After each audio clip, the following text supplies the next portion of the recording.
Welcome students, I am Chandrabhanu from Gyan Bharati.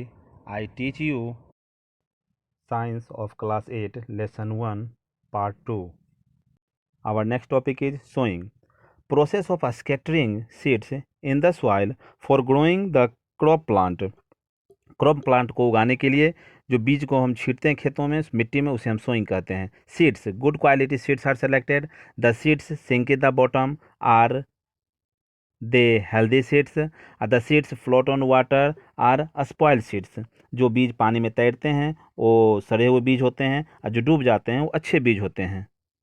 Our next topic is methods of sowing seeds. Seeds बोने के दो methods हैं, by hand and by seed drill.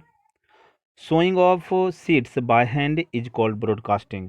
हाथ के द्वारा जो सीड्स बीज को बोते हैं उसे ब्रॉडकास्टिंग कहते हैं. The implement used for sowing seeds is a seed drill. और इम्प्लीमेंट्स के सहारे हम लोग बीज को बोते हैं, सोइंग करते हैं, उसे हम सीड ड्रिल कहते हैं. तो बीज बोने के दो तरीके हैं, बाय हैंड्स और by seed drills. The next topic is precaution for sowing seeds. बीज बोने के क्या प्रिकॉशंस हैं. द बी सीड्स शुड बी, जो सीड्स होने चाहिए, क्या होने चाहिए, कैसे होने चाहिए, कहाँ बोने चाहिए वो देखिए. The seeds should be sown at right depth for germination. सही गहराई में सीड जाना चाहिए जर्मिनेट होने के लिए. सोन एट राइट इंटरवल और डिस्टेंस, उसे हम सही दूरी पर बोएंगे. Not be sown in a dry soil, सूखी मिट्टी में नहीं बोएंगे. Not be sown in a highly wet soil, और ज़्यादा भीगे हुई मिट्टी में भी बीज नहीं बोएंगे. बीज बोने वक्त हमें इन चारों तरीकों को ध्यान में रखना है. इसे रखते हुए हम बीज अपना खेतों में बोएंगे. Our next topic is seed drill. Advantages of seed drill. The seeds are sown at correct depth and interval. Sown in regular rows. Sown by seed drill can not be picked up by birds. Sown by tractor driven seed drill save time. इन सभी चीज़ से seed drill से हम लोग को इन सभी फ़ायदे होते हैं. Our next topic is transplanting. What is transplanting? The process of transferring the seedling from nursery to the main field by hand. Transplanting एक तरीका है, नर्सरी से प्लांट को हम ट्रांसफ़र करते हैं मेन फील्ड में मैनुअली, हाथ के द्वारा. ट्रांसप्लांटिंग मेनली प्रयोग होता है पेडी क्रॉप्स को उगाने में. Our next topic is manure. What is manure? It is a natural substance obtained by the decomposition of animals waste, plant residue etc. Manure जो है एक नेचुरल सब्सटेंस है. यह तैयार होता है डिकम्पोजिशन से. एनिमल के वेस्ट को सराया गलाया जाता है, पेड़ के रेसिड्यू को गलाकर यह मैन्योर तैयार होता है. It provides a lot of organic matter like humus to the soil. यह मिट्टी में ऑर्गेनिक मैटर देता है जिससे आपका ह्यूमस हुआ. It can be prepared in the field. यह खेतों में तैयार होता है. Our next topic is fertilisers. It is a salt और organic compound. It is a salt, ये एक साल्ट है और ऑर्गेनिक कंपाउंड है. It is very rich in plant nutrients like nitrogen, phosphorus and potassium. यह प्लांट न्यूट्रिशन से भरपूर होता है, वेरी रिच होता है. इसमें नाइट्रोजन होता है, फास्फोरस होता है, पोटासियम होता है. For example urea, ammonium sulphate, potash, NPK. Full form of NPK आप लोग जान लीजिए, nitrogen, phosphorus and potassium. Our next topic is excess use of fertiliser cause. What excess use of fertiliser cause? Excess use of fertiliser क्या करता है? The highly acidic and alkaline soil becomes less fertile. जब ज़्यादा हम प्रयोग करते हैं fertilisers का तो हमारा जो हाईली एसिडिक होता है और अल्कलाइन हो जाता है, जो कि मिट्टी की फर्टिलिटी को कम कर देता है. It cause water pollution in pond, lake etc. यह जो है सो वाटर पॉल्यूशन करता है पॉन्ड, लेक में और भी जगहों में पानी को गंदा करता है. The excess use of fertiliser is harmful to the soil. Excess use, ज़्यादा प्रयोग जब फर्टिलाइजर का हम करते हैं तो वह हमारे सॉइल के लिए बहुत ही हार्मफुल हो जाता है. ज़्यादा फर्टिलाइजर मिट्टी के लिए हार्मफुल होता है. Here we see the difference between manure and fertilizer.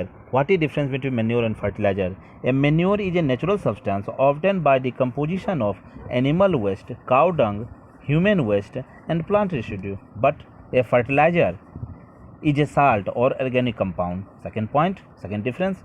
A manure is not very rich in essential plant nutrients like nitrogen, phosphorus, and potassium.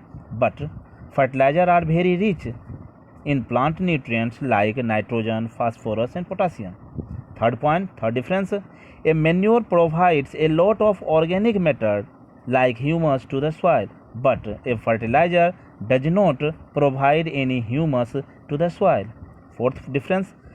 A manure is absorbed slowly by the plants because it is not much soluble in water.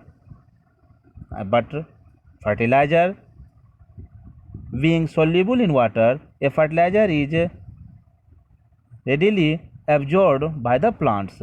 Fifth point. Manure can be prepared in the field, but fertilizers are prepared in factories. These are the difference between manure and fertilizers. Manure हमारा सड़े हुए गले चूजे से बनता है और fertiliser हमारा केमिकल से बनता है। मैन्योर फील्ड में तैयार होता है और फर्टिलाइज़र हमारा फैक्ट्री में तैयार होता है। Our next topic is advantages of manure. Manure के क्या एडवांटेजेज हैं? It enhance the water holding capacity of soil. यह मिट्टी में पानी रखने की क्षमता को बढ़ाता है। Manure makes soil porous due to which exchange of gases become easy. यह मिट्टी को पोरस बना देता है, हल्का बना देता है, छिद्रदार बना देता है, जिससे एयर का एक्सचेंज ईजी हो जाता है। It increases the useful microbes in the soil. यह जो है सो यूजफुल माइक्रोब्स की संख्या को बढ़ा देता है। Our next topic is crop rotation. What is crop rotation? The practice in which different types of crops are grown alternately in the same field और soil is called crop rotation. Crop rotation different types of crop, अलग अलग तरह के crop एक ही field में alternately, एक साथ नहीं, अलग अलग, एक बार एक फसल, एक दूसरी बार दूसरा फसल जब हम उगाते हैं उसे हम कहते हैं crop rotation. It improve the fertility of the soil. यह मिट्टी की फर्टिलिटी को बढ़ाता है। क्रॉप रोटेशन मिट्टी के फर्टिलिटी को बढ़ा देता है। Our next topic is irrigation. What is irrigation? The process of supplying water to crop plants in the field is called irrigation. Irrigation एक प्रोसेस है सप्लाइंग वाटर, पानी देने का क्रॉप प्लांट को इन द फील्ड, खेतों में, जिसे हम हिंदी में सिंचाई कहते हैं। Our next topic is why irrigation necessary. Irrigation before ploughing the field makes the soil soft. Irrigation मिट्टी को सॉफ्ट बना देता है। It provides moisture for the germination of seeds. Germination of seed, जो सीड जन्म लेने वाले रहते हैं, जर्मिनेशन जिनके होते हैं, उनमें मॉइस्चर प्रदान करता है, प्रोवाइड करता है। It maintain moisture of soil for healthy crop growth. Crop के ग्रोथ के लिए यह मॉइस्चर भी मेंटेन करता है, इसलिए इरिगेशन हमारे लिए बहुत ज़रूरी है। Our next topic is factors affecting irrigation of crop. What are the factors which affect the irrigation of crops? First, nature of crop. Nature of crop, for example, paddy crop need standing water and requires continuous irrigation. Paddy crop जो होता है वो standing water खोता है, उसमें पानी हमेशा चाहिए और कंटिन्यूअस इरीगेशन चाहिए। लेकिन व्हीट, ग्राम, चना do not require so much water. लेकिन चना में ज़्यादा पानी नहीं चाहिए, इसलिए नेचर ऑफ क्रॉप पर डिपेंड करता है।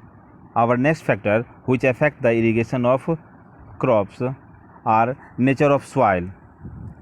Sandy soil need irrigation more frequently, whereas the crop grown in clay soil is comparatively less. जो सैंडी सॉइल होते हैं उसमें इरीगेशन ज़्यादा चाहिए क्ले सॉइल के कंपेयर में। Season also one factor on which irrigation depend. Irrigation of crops is higher in summer season. Summer season में ज़्यादा इरीगेशन की ज़रूरत पड़ती है। Next is source of irrigation. River, dam, canal, tubewell are the main source of irrigation. Next is traditional method of irrigation. Traditional method क्या था? सबसे पहला है मोट। दूसरा ट्रेडिशनल मेथड है हमारा चेन पंप, और तीसरा हमारा है डेकली, ये भी पुराना मेथड है, और फोर्थ लास्ट रोहट। ये चारों हमारे पुराने मेथड्स हुए। Our next method of irrigation is modern method of irrigation called a sprinkler system. Second is drip irrigation system. These are the two modern method. Next topic is advantages of drip irrigation system. Drip irrigation क्या फ़ायदे हैं, क्या advantage है? तो drip system provides water to plant drop by drop, water is not wasted. Drip system से हमारा पौधे में, प्लांट्स में ड्रॉप बाय ड्रॉप पानी जाता है, इसमें पानी वेस्ट नहीं होता है water. It minimise the use of water in agriculture. Agriculture में जो वाटर का यूज है उसको ये मिनिमाइज करता है, इसलिए ड्रिप इरिगेशन अच्छा है। Our next topic is removing of weeds. तो first know what is weeds. The unwanted plants which grow along with a cultivated crop are called weeds.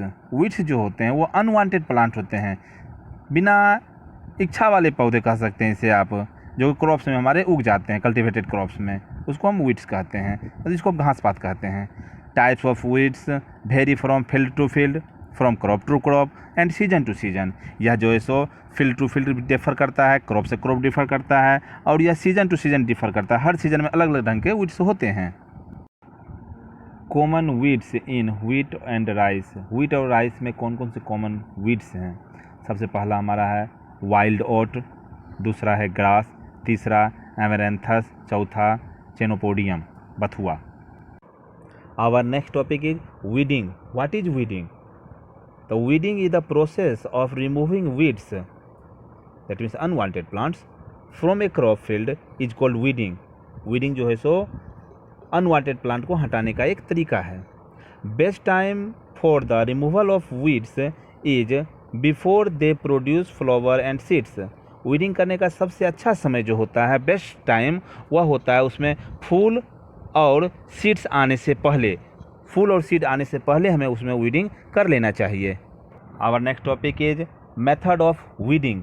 Weeding करने के कौन कौन से मेथड्स हैं? Number 1, removal of weeds by pulling them out with hands. हाथ के द्वारा हम वीड्स को निकालते हैं। सेकेंड, बाय यूजिंग ट्रोवेल, खुरपी की मदद से हम लोग उसको निकालते हैं। Third, bye spraying a special chemical called weedicide. Chemical छिड़काव को वीडिसाइड कहते हैं। ये देखिए हमारा वीडिंग है बाय हैंड्स, हाथ के द्वारा वीडिंग किया गया। ये हुआ खुरपी, जिसको हम लोग ट्रोवेल कहते हैं, हिंदी में खुरपी कहा जाता है। यह स्पेशल केमिकल का प्रयोग करके वीड को हटा रहे हैं, उसे हम वीडिसाइड कहते हैं। Next topic is harvesting. What is harvesting? The cutting and gathering of the matured food crop is called harvesting. Harvesting जो है सो मैच्योर्ड क्रॉप को काटने और जमा करने के तरीकों को कहते हैं। इसमें इन्वॉल्व फिर होते हैं threshing. What is threshing? The process of beating out the grains from the harvested crop plants is called threshing. Threshing जो है एक प्रोसेस है, ग्रेन को हार्वेस्टेड प्लांट से ग्रेन को अलग करने का यह प्रोसेस, उसे हम थ्रेशरिंग कहते हैं। A motorised machine called thresher is used for threshing process. Threshing process के लिए हम लोग मोटराइज्ड मशीन का प्रयोग करते हैं। यहाँ आपको डायग्राम में दिखाया गया मैच्योर्ड क्रॉप, और ये आपको thresher. Our next topic is winnowing. What is winnowing? The process of separating grain from chaff and hay with the help of wind is called winnowing. Winnowing वह तरीका है जिसमें हम सूखे घास को ग्रेन से अलग करते हैं हवा की मदद से, उसको हम विनोइंग कहते हैं। ये देखिए हमारा ट्रेडिशनल मेथड है, जिसमें हम ग्रेन को अलग कर रहे हैं चाप से और हे से with the help of wind. Our next topic is storage of grains. Grains को कैसे रखेंगे? The food grains obtained by harvesting the crops are dried in the sunshine before storing to reduce their moisture. जो food grain हमारे हैं, harvesting के बाद उसे हम धूप में सुखाते हैं, ड्राइड करते हैं, बिफोर स्टोरिंग रखने से पहले, टू रिड्यूस देयर मॉइस्चर, उसके मॉइस्चर को कम करने के लिए। For example wheat, higher moisture content grain promote the growth of fungus and mould on the stored grain which damage them. जो हाई मॉइस्चर कंटेंट होते हैं, जिसमें हाई मॉइस्चर रहते हैं, वो ग्रोथ कराते हैं फंगस का और मोल्ड का, जो कि ग्रेन को हमारे सड़ा देते हैं। Our next topic is way of storage, how we store the grain. The large scale storage of food grain is done in 2 ways. Large scale storage जो होता है ग्रेन का, उसको हम 2 तरीके से करते हैं। Number 1 in Ghani bags and number 2 in grain silos. अब ये देखिए, आपको गनी बैग में दिखाया जा रहा है कैसे ग्रेन को रखा गया, और दूसरा तरीका है कि साइलोस में कैसे रखा जा रहा है हमारे ग्रेन को। Thank you.